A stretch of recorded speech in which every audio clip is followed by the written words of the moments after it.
గారి అటవీ సామ్రాజ్యం ఎప్పటి నుంచో మనకు తెలుసు. ఎలక్షన్ల ముందు 2-3 డిబేట్లు కూడా పెట్టాం. అప్పుడే ఆంధ్రజ్యోతి దాన్ని మొత్తాన్ని ఎస్టాబ్లిష్ చేసే ప్రయత్నం చేసింది. చాలా కథనాలు వచ్చాయి ఏబిఎన్లో, ఆంధ్రజ్యోతిలో. సో ఇప్పుడు దాని మీద ప్రభుత్వం స్పందించి వాళ్ళు ఏదో విచారణకు ఆదేశించింది. ఇప్పుడు కూడా మీడియాలో కథనాలు వచ్చాయి. సో ఈ పెద్దిరెడ్డి అటవీ సామ్రాజ్యం కానీ, అటవీ భూముల ఆక్రమణల మీద కానీ,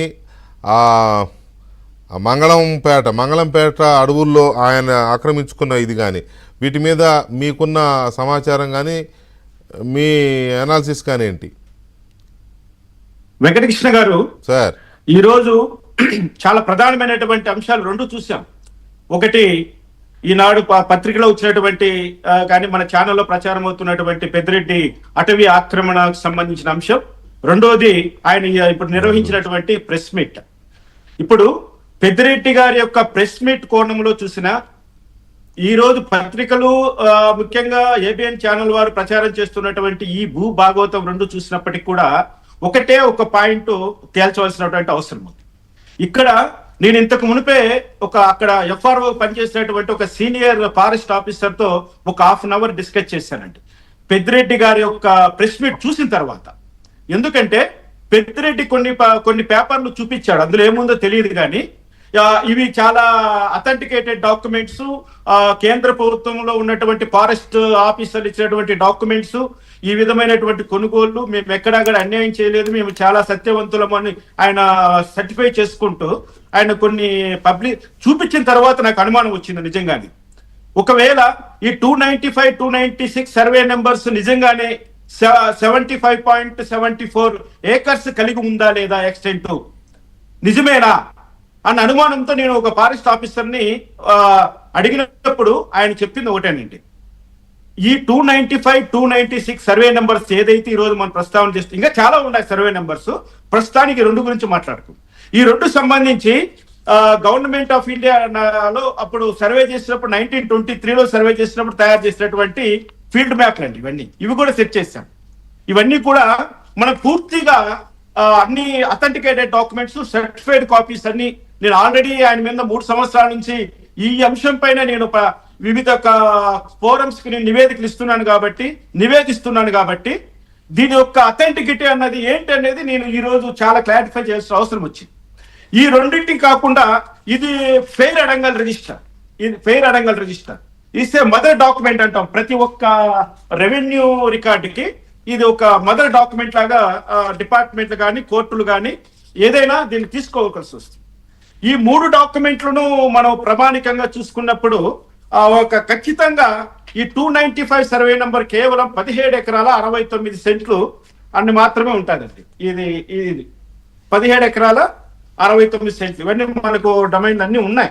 అదే విధంగా ఇంకా రెండో సర్వే నెంబరు 296, 6 ఏకర్స్, ఇంతే.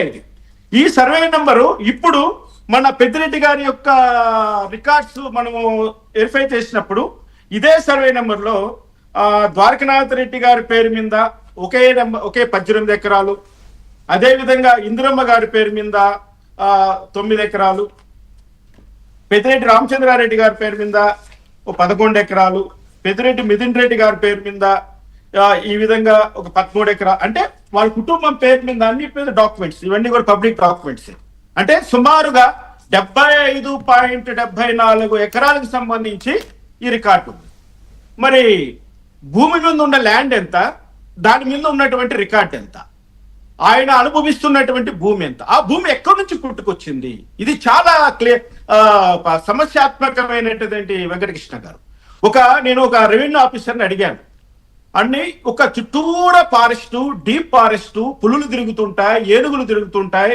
2 నెలల క్రితం దానికి ఎలక్ట్రికల్ ఫెన్సింగ్ వేయాలని అక్కడ వాళ్ళందరూ పోరాటం చేస్తే చాలా మంది అడ్డుపడ్డారు. చాలా అతి కష్టం మీద ఇటీవలే ఒక వారం రోజుల క్రితమే గవర్నమెంట్ ఆఫ్ ఆంధ్రప్రదేశ్ వాళ్ళు దానికి బడ్జెట్ కేటాయించారు. ఏనుగుల దాడి నుంచి ప్రజలు రక్షించడానికి, చిరుతపుల నుంచి ప్రజలు రక్షించడానికి ఒక ఫెన్సింగ్ వేయడానికి ఒక just 1 week 2 weeks back Chandrababu Naidu గారు ఫండ్స్ అలాట్ చేశారంటండి. అక్కడ ఎక్కడి నుంచి, ఈ పులిచెర్ల నుంచి కొత్తపేట మధ్యలో ఉన్నటువంటి ఈ యొక్క భూభాగాన్ని మొత్తం ఎలక్ట్రికల్ ఫెన్సింగ్ చేయాలి. ఎందుకంటే ఏనుగులు వచ్చి గ్రామాల పైన పడుతున్నాయి, చిరుతపులలో మనుషులు చంపేస్తున్నాయి, ఆవులను పశువుల పైన దాడి చేస్తున్నాయి.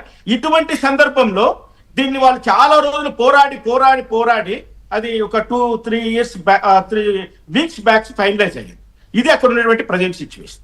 మరి మధ్యలో 70 ఎకరాల రెవెన్యూ ల్యాండ్ బయటపడిందండి విచిత్రంగా. డీప్ ఫారెస్ట్ లో ఈ 70 ఎకరాల రెవెన్యూ ల్యాండ్ ఈ రోజు పెద్దిరెడ్డి రామచంద్రారెడ్డి అంత ఘంటాపథంగా ఆ ప్రెస్ మీట్ లో ఇది నేను కొన్న భూమి, ఇది ఫారెస్ట్ ల్యాండ్ కాదని చెప్పడానికి ఏకైక కారణం అక్కడ 70 ఎకరాల భూమి డీప్ ఫారెస్ట్ లో రెవెన్యూ డిపార్ట్మెంట్ పేరు మీద నమోదై ఉంది. కానీ ఆ భూమి ఎవరికి కూడా అసైన్ చేయలేదు, ఎవరికి కూడా డీకేటీ పట్టాలు ఇవ్వలేదు, ఎవరికి కూడా వ్యవసాయం చేసుకోవడానికి పర్మిషన్ ఇవ్వలేదు.